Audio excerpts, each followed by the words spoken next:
Chapter 1. Monday Morning. By Monday morning, Los Angeles wanted to believe the worst was over. The streets had been cleaned, the fires had been extinguished, broken windows were boarded up. Store owners stood outside their businesses staring at empty shelves. Television reporters moved from location to location describing the damage.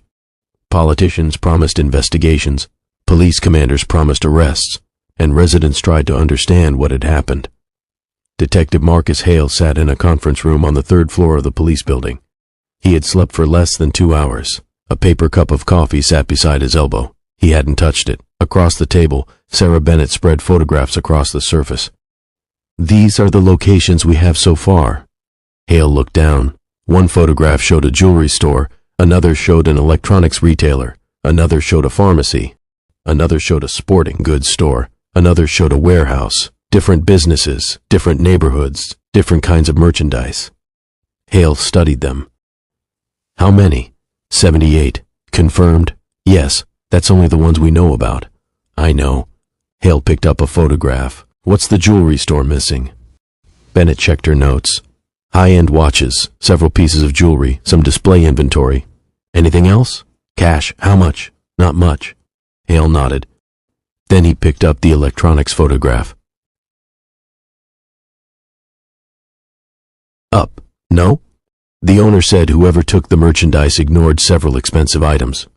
Hale lowered the photograph. "Why?" "We don't know." Hale looked at the photographs again. "What about the sporting goods store?" "Same story. Expensive items left behind?" "Some." "Which ones?" Bennett handed him the report. Hale read it. His expression changed. "These were all marked down?" "Yes." "So whoever stole the merchandise wasn't just looking for expensive things?" "Apparently not." Hale leaned back. "What were they looking for?" Bennett didn't answer. Neither of them knew.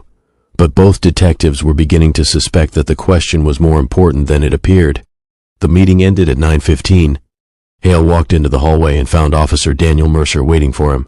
Mercer had been on patrol during the worst of the unrest. He looked exhausted. "You wanted to see me?" Hale nodded.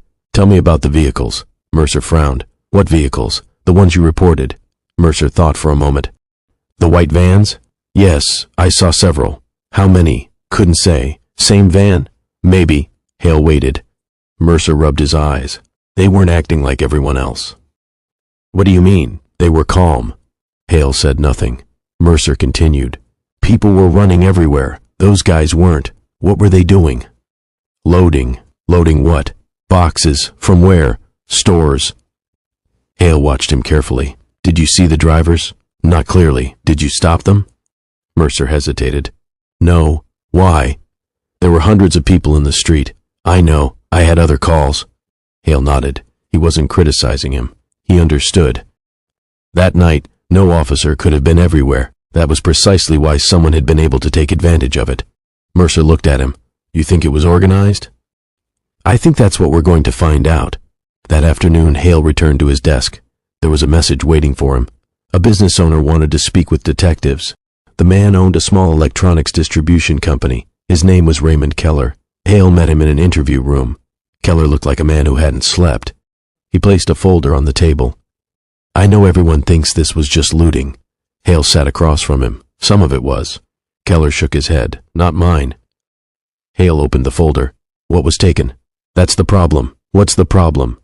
Keller pulled out an inventory sheet. "They didn't take what was easiest." Hale studied the document. "They took specific products." "How specific?" "Very." Keller pointed to several lines. "They took these," then another, "and these." Hale looked at him. "Why would someone want those?" "I don't know."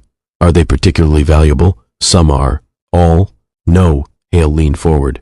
"Then why those?" Keller looked frustrated. "I've been asking myself the same question." Hale closed the folder. "Mr. Keller, did anyone connected to your company know what was stored in that warehouse?" "Of course. Who? Employees, supervisors, delivery people. Anyone outside the company?" Keller hesitated. "Possibly. Who?" "I don't know." Hale watched his face. "You just said you didn't know." "I don't." "Then why did you hesitate?" Keller looked away. "Because one of my former employees quit 2 months ago."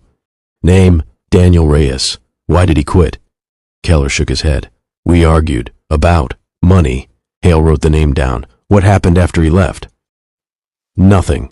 Hale stood. Maybe. Keller looked up. Detective? Hale paused at the door. Don't assume the person who stole from you was the person who broke into your building. Keller stared at him. Hale left the room. That evening, Hale pinned Daniel Reyes's name to the board. Sarah Bennett stood beside him. Think he's involved? Maybe. That's a pretty thin connection. I know. She studied the board. There's something else. What? She pointed to the photographs. The same kinds of products are disappearing from multiple businesses. Hale looked at her. You're thinking supplier. Exactly. Hale nodded slowly. If someone wasn't choosing merchandise based on what was sitting closest to a broken window, then they had to know what they wanted. And if the same categories were appearing across different businesses, someone might be identifying the merchandise before the theft occurred. The question became simple. Who had the information? Hale stared at the board. Start with employees. All of them? Anyone who had access to inventory? Bennett nodded. And if we don't find